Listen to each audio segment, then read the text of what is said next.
Hey guys, Simon Lou here. We've got Michael with us today. So today we just want to have a bit of chat about the experience that the Michael have with us for our program. And so this is second time that we met. We've been working together over the last couple of months. And so we thought we'd give a progress update, how Michael's been going through last month and a half. So Michael got a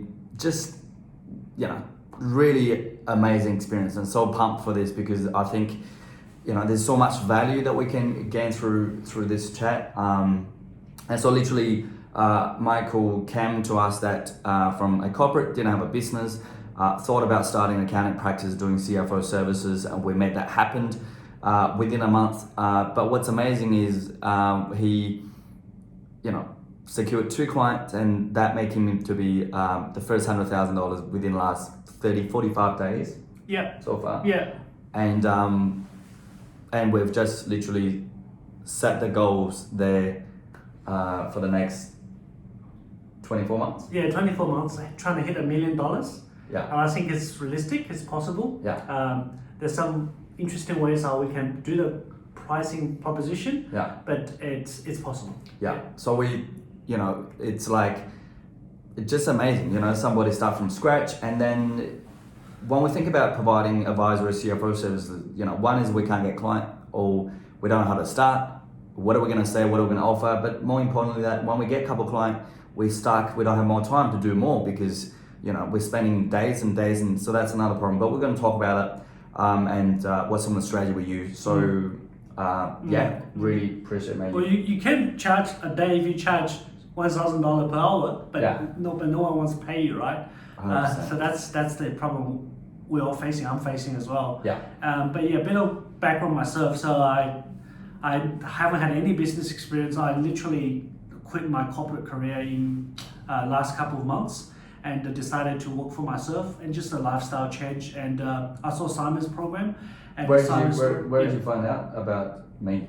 It was actually from my wife, because my wife was on Facebook and she saw, this guy, his story is really interesting. Yeah. And he specializes in accounting practice, so that Facebook ads, was it?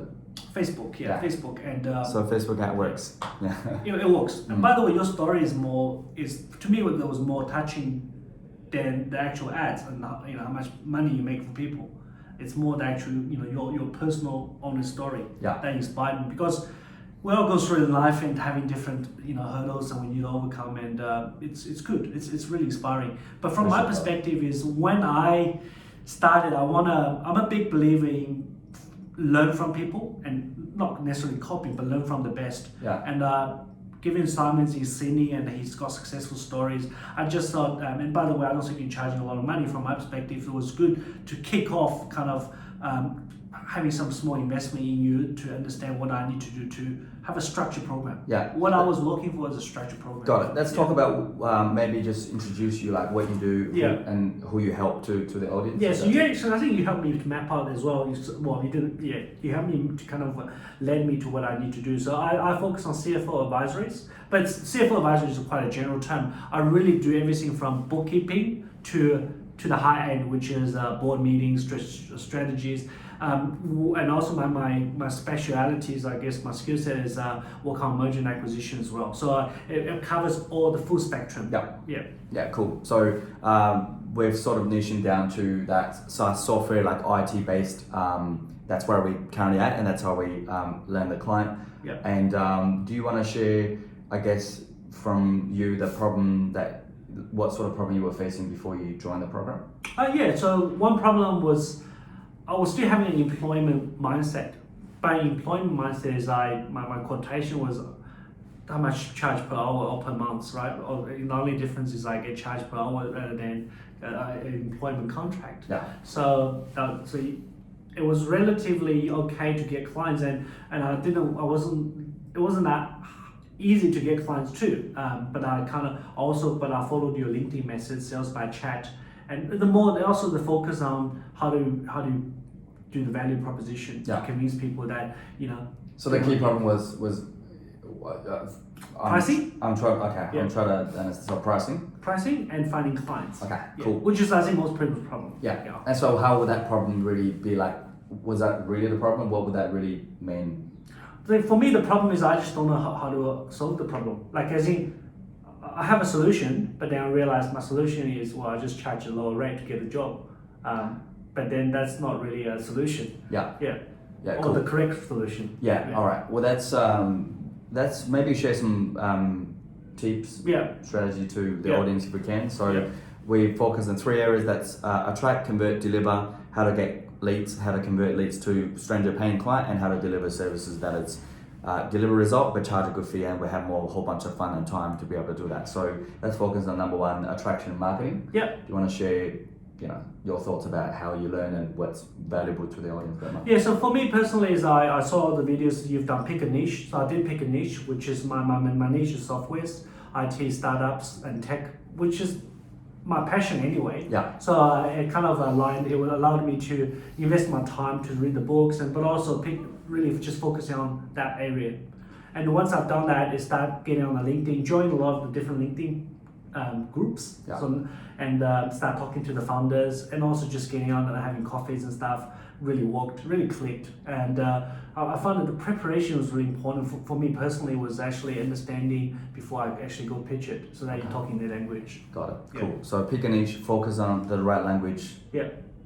For the right people. Yeah, A lot of people yeah. go, hey, I do everything for everybody. That's Yeah. kind of cool, but like your client don't get that. Yeah, so the lesson I learned is, pick a niche and be passionate about that niche, and then really it's my responsibility to becoming a subject matter expert in that niche. Yeah. Yeah. One thing I'm really admired about Michael is just, he would like read all the books about that niche really quickly within like 30 you don't days. need to. No, yeah. But like then... You convinced me that, yeah. Yeah, but like the fact that it just adds so much value, try to everything and actually solving a real problem. Obviously that's what we teach, but it's just amazing in that part, and obviously that translated really well. Yeah, and I initially bought like 5 different textbooks and decided to read it, but honestly what I found is by the time I read one book, I've got enough knowledge on the surface. When you talk to the founders, they're actually more impressed. Yeah. Front end, back end developers, UI, all that's jargons, because when you I found is if he's expecting me to be a subject matter expert, at least you got to know all the acronyms. 100%. Yeah. I mean, it's hard work, right? We've got strategies, hard work, spend time. Second thing, conversions. Yeah. Do you want to share some tips and strategies? Yeah, so this is the part I think I got a lot of you today in the second session. My conversion initially was actually incorrect. I charged a really low rate, offered a low rate, got in, do the work, prove myself, then I got a high rate. But I think what I will do going forward is, rather than doing that, is I just have a fixed fee and then packaging it so that it's a win-win situation for me and the clients. Yeah. Just want to share some tips on that, if it's okay with you. So it was about outsourcing the right thing, doing the thing that had a little time as possible as a CFO and made the biggest impact for your business in the result in terms of money, time, emotion for the business owners, and then properly allocating your time, charging the right pricing so they actually see a big value for little fees, but spending tidying of your time and get the biggest result. That's how you're really going to scale this software. Otherwise you're just trapped to become an employee. You can get paid 150 grand to just doing that one job, you know what I mean? That's... Even though you're doing better than your employee, because you feel like you're doing a business and you want to get paid on value rather than time. Yeah. We basically, we call it removing all the maintenance, scheduled time commitment to like unlimited problem solving time, right? That's the business owner like that. So then you're not trap yourself doing that, but also get amazing result. So that's, that's kind of like, I thought we'd talk about conversion, right? Conversion. Yeah. So that's the conversion part is more just, for me, it was going there on the cheap, convince the client, and then that I'm a good fit and I'm a really value adding person. But I think what I'm doing going forward, rather than doing it's kind of a market pricing strategy. Rather than going on the cheap, you do it on the fixed price based on the type of service I do to convert my client, to convince my clients. Yeah. And I think that way is a lot better. Yeah. Cool. It's interesting because you've got different strategy as well. You can go on kind of a cost plus price, like a low cost strategy, or you can go in with like a Louis Vuitton high pricing premium strategy. Yeah. 100%. So to sum it up, I think it's a positioning. Like, how does your customer see you? How you position. Yeah. Let's talk about delivery. What are some tips and strategy you can share? I don't have much tips. I've got lessons. Lessons I learned from you, Simon, is that so initially I was doing everything. I was doing the zero bookkeeping to the board reporting and to the all the due diligence and customer acquisitions. But what I've learned is that whilst everything is important, kind of from the data, but there are certain things I should really outsource it, so that gives me the time to find new clients, so that I can become more, I guess, make more money. So I will do that. Yeah. So, well, your client don't really need you to be every day, but I mean, just maybe they just want to pay you, so they want you to be there. But I think the point there is your point is and going forward, that's my pricing strategies. Rather getting paid by the hour, I want to get paid by the output. So you agree on the output. 100%. So because otherwise it's kind of like, well, it's in my interest to drag the hours to like 7 hours doing a proposal, as opposed to I can get it done in 2 hours, but then I get paid less. Yeah. So the goal is not aligned. So what I prefer now going with my potential clients is I should only get paid based on the results. Yeah. We'll still get for me. We'll still get retainers. Obviously, one of the things we did was we mapped out a success outcome on the back of that as well, which is super inspiring when we talk about we're getting paid and also the result. But do you want to share your own delivery things? What do you do to really, what are you really offering? How do you, deliver something that you think that's going to really get result and value for your client? Like the things that it may not sound really big deal, but it is a big deal. Like they had a $1 million aged debtors receivables that they couldn't collect. So for me, I'm the independent person. I go in, I call the customers, I actually go into their offices and meet the people to understand what the issues are, try to reconcile the things and get them to pay it. Yeah. Or that could be another example because the bank account didn't work, so change the bank account, follow the client's process. All those little things, while it's not sexy, no one wants to do it. But at the end of the day, it's $1 million in the bank account, which is life-changing money. So, pretty good. And then I think the point is most CFOs don't want to touch it because they think they're too good for that. Yeah. So really, but then again, $1 million. Yeah. So once I got $1 million, that was my the way I opened the door for my clients. Amazing. And my boss loved it. Yeah. And, I just want to really add on that is we teach accountants and CFO does tactics rather than strategies. How we go into a business, we're strategizing and we put procedures and all. I think that's all cool. That's all talk. That's talk, because you can't really get result. That's needed. But what we focus on is really the biggest pain point, make immediate impact in the businesses that we get paid and have a fantastic experience, like quick wins. And that's what we do for our members, as well. If you come in, we map it out straight, literally get your client make money instantly within the first couple of weeks. So that's what we do. And now we got the mindset, the marketing, everything else, but that's sort of come after that, because that's also teach our members. If you do that, your client impressed, and then you can strategize in what's next 12 months, 24, 36, you got the client for life. So just reversing that. Yeah, so using that example, once you have the $1 million, it makes conversation a lot easier because he's got the money, he's willing to spend on marketing, human resources, system process. It creates more work for me as well. So again, I'm not saying you just go in and look for the AR debtors, but it could be you could look at it or their profit and loss statement. I guarantee that, and there's always fat you can cut. Wow. Whether it's entertainment or extra people or the way you remunerate the people. Yeah. Human cost is the biggest cost in my sector. Yeah. So I was sit down with my owner and just methodically and factually analyze, are they actually generating? I generally have a rule of 3 to 5 times of their cost is what you should get back into value. Yeah. Are they actually generating that? And I think the good thing about me as also CFO is I don't have much emotional attachment. Yeah. I'm not a part of the family, I suppose. Is I can make those recommendations and I can actually execute. Yeah. It's not good sacking people. Talk to the staff but it's a business, right? Yeah. And I want to make actually ask me how to sell is what I say is I said to the owner, I want to make you a multi-millionaire. And we can do that. You've got a good product. I'm good at executing it. Yeah. So that's I just had epiphany, what Michael's saying. We've got the P&L. It's something so simple. We can just get the benefit immediately for the customer. There's always something, right? Because they're looking at that thing every day and they don't understand it. something so simple make a big impact. We don't need to do the crazy amount of time investing, but just Yeah, you just need And to that was- one per month, right? Pick a line. Yeah. Then do it. But then I most people can look at the P&L, but then the hard part is actually executing it. yeah, Yeah. cool. And So I think that a lot of that is to do with just focus and having the mindset of a business owner. Yeah. But when I was in corporate is like it's not your money. Like I get paid. I'm comfortable. I hit my KPI and get my bonuses. Yeah. It's not your money, right? So whereas if you're working with founders, which I love, is every single cent that he spend on you is his own money. 100%. Yeah, I mean, imagine you go install aircon. How many quotations do you get? Some I don't know. Like I get 2 or 3 because it's my own money. I want to get the best value for money. Yeah. Yeah. Can you share with us about Yeah. just the mindset? Like, what are the changes? Just from like before you join and now. Like, I think mindset is the biggest thing Yeah, that we yeah. cover. How has that impacted? Like, what's that thing that The biggest mindset for me, Simon, was not having to worry that not having clients. Like that is having the ability, the trust in your program, knowing that okay, if I lose this client, there's another client. Rather than if I lose a job, I'm on the street again. This is your story, right? Is what am I gonna do?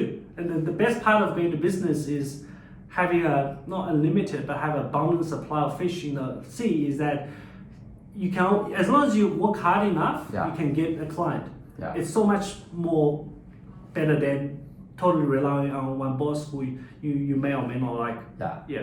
So I think the certainty, knowing that with the system, you're always going to get the next one. Security. It doesn't Yeah. mean you're not going to do anything. You have to put the work to get it. But if you know how to get it predictably with your input, there's output coming out of that. I think that creates strong. It's like a safety blanket.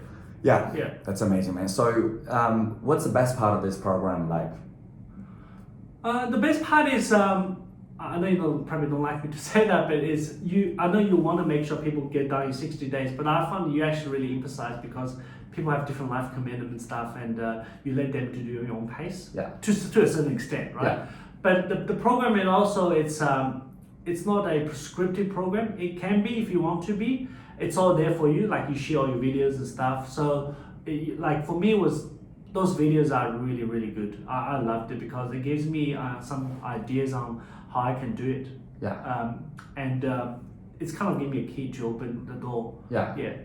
Like you said, you teach me how to cook or how to fish or whatever. Yeah. Then, but it's my job to get the fish. Yeah, it's funny because some people are like, oh, that's amazing. Or some, I don't want to listen anything. I just want to tell me exactly what to do. And some people like Michael, you just learn the mindset, strategy, everything, and then plus the customization, like what we just did. But yeah, I think people are different. Yeah, I mean, at the end of the day, Simon, you're not there every day with me. So Yeah. with me when I talk to a client, a person I met on LinkedIn Yeah. for coffee, I should have my own ideas on my mind to exercise to 100%. how to convince to Yeah. join me, not join someone. Yeah, so let's talk about objections. So what are the things that you were concerned about before you joined? It was like the thing you just almost like did not. I think my concern was not so much on the I think the cost was one thing, but I think it's because when we're in accounting firms, you really don't have a large investment. Like buying a coffee shop, 200,000 up front. So my concern was whether the program was a good fit for me. But I think after having saw your videos and stuff, I kind of figured it wasn't a concern. I don't really have any concerns at all. Yeah. Like my energy was more focused on just focus on following your program and to achieve success. Yeah. Yeah. Now, what I will say to share my own story is that I'm guilty of myself is I don't invest enough time as much as I want to in your videos and in your program materials because when you're busy, you're working, you're tired when you're home, and you kind of don't have that discipline. Yeah. But that's my problem, not your problem. I don't think you need to do everything. I just really think what's the thing that you need to right now. Okay, let's get solving that. You don't, we're not here to learn because there's so many books and program courses online. There's never end. I think the key is just, hey, we need that thing, grab it, implement, get a result, and then move to next. That's kind of how I think. I mean, that's like anything, right? Yeah. You can only do one task at a time. I hate that. Just buying courses, people just keep learning things. Like it's so good. Like you can read all the books, but it's like I think implementing one book is way more important than reading 10, 20 books. That's what I think. So Just finish the book. Yeah. 100% and get a result Yeah. out of it. Yeah. Love it. Hopefully it's been beneficial and valuable. So what would you advise for people who try to either have existing practices, try to actually add in advisory or CFO, like a high-end offer where you want to charge 2 to 10 grand a month, or people who try to start a business like you? Yeah. Well, I think the advice is that you gotta just pick a niche, and you gotta be a subject matter expert in a niche. That's one thing. The other thing is, because what we charge, like what I'm charging is it's less than what they will pay for like a 50% of the full-time CFO cost. So it's really about convincing your customers that you're getting the full-time CFO value, but at half of, or 20% or 45% of the cost, and it's results driven, so that it's a win-win situation. Yeah. That's the advice. Yeah, 100%. One of the things I want to share is that we do this de-risking offer. So don't go into your client just, hey, let's get married, because that's kind of scary. How do I de-risk it in a way that, hey, we really want to try and work with you, get your foot in the door, get your result. It's just a way to... Yeah, and I mean, I have a client that doesn't want to have a full-time person at all, because he only want to pay for when he needs something. Yeah. Like, AirTasker, right? So he finds me really good is that when he needs me, he pays me an hourly rate. Well, It's not ideal, but at least it's a de-risk for me, because I've got other clients I diversify my risk. I've got more than one client. Yeah. But it's a win for him. He only needs my service when he needs to. So so I think the value proposition there is that instead of hiring a full-time person, and you're paying him work every day, and half the time he's just drinking coffee, right? Yeah. Is that you just pay for what you do. But I do think that we need to come up with upsell to get that into a fixed package. We can do that. But it's still a lot better than just paying a person that's full time with a lot of on-cost, annual leave, sick leave. I mean, I don't get paid if I'm sick, but the boss loving it. Yeah. And we just got to believe what we do, as accountant and CFO. So, cool, man. Really appreciate it. I hope that's been really valuable for you guys to share, like really the insight and what we think, how we feel about this. How can we grow together as a team to really get a result? And so, for you, if you are, a bookkeeper that wanted to add in that part of it, because you're already good at what you do, but you just don't want to position as a bookkeeper, you want to position as the advisor. You still charge the same fee. Understanding business. If you're accountant, want to add in that offer. And if you a CFO want to either start or grow more fees with less time, reach out. We can brainstorm. So that bookkeeping example, Simon, is like if the person on the bookkeeping, he or she's got the best knowledge of the books, right? So if he or she sees something that can improve, like for example payroll tax, right? You can say, well, why don't you come up with a solution for your client? Yeah. But that's up to you to come up with a solution and then just doing the journal. Yeah. Love it. Yeah. So, just another example. 100%. So there's so much value, guys. But anyway, so reach out, have a brainstorm, see when there's a link somewhere, or just private message me with the word private, so I know you watch this video, so we can have a bit of a jam and chat to see how we can help. And maybe we can get on the call, do a brainstorm session to see if we can do the same. Apart from that, man, really appreciate it. Thank you for doing this. We'll probably do another progress update at some point. But he's progressing with his goal for the next 3 months. Okay. Thanks, Simon. Cool, man. Cheers. Thanks, guys. See you later.